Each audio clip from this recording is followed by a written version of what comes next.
માંગરોળ તાલુકાના શીલ ગામે મહામહિમ ભારત રત્ન ડોક્ટર બાબા સાહેબ આંબેડકરની પ્રતિમા મૂકવાનો વિવાદ ચાલતો હતો। તે વિવાદનો સુખદ અંત આવ્યો છે।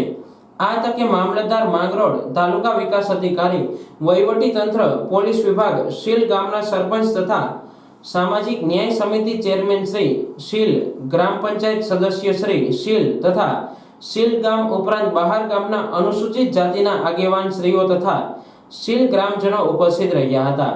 જેના ગ્રામ પંચાયત શીલ દ્વારા ઠરાવ કરવામાં આવેલો તે મુજબ ગ્રામ પંચાયતના ગ્રાઉન્ડમાં પૂરા માન સન્માન સાથે પ્રતિમા સ્થાપિત કરવામાં આવી છે, જેથી આ અંગે કોઈ વિવાદિત પોસ્ટ તથા અફવાનું આવવું નહીં અને ગામની શાંતિ અને સલામતીમાં જોખમ ઊભું કરવું નહીં।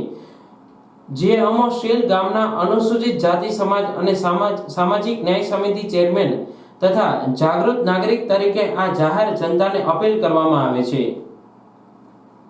આજરોજ જૂનાગઢ જિલ્લાના માંગરોળ તાલુકાના શીલ મુકામે એ ડૉક્ટર બાબા સાહેબ આંબેડકરના સ્ટેચ્યુ મૂકવા માટે છેલ્લા 2-3 મહિનાથી વાત ચાલતી હતી।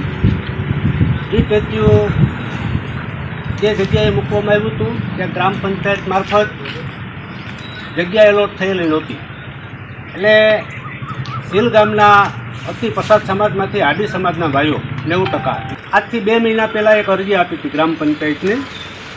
એવું અમને જાણવા મળ્યું, અમે જોયું કે ભાઈ સ્ટેચ્યુ આંબેડકર સાહેબનું જે મૂકવાનું છે એ જગ્યા અમને એલોટ કરવા માટે થઈ સર્વસંમતિથી 3 બત્તીની જે માંગણી હતી જે સામેવાળા ભાઈઓની 2-3 મિત્રોની, બરાબર, એની ત્યાં આગળ ન મૂકવું એ દલિત સમાજ શીલના તમામ ભાઈઓની માંગણી હતી।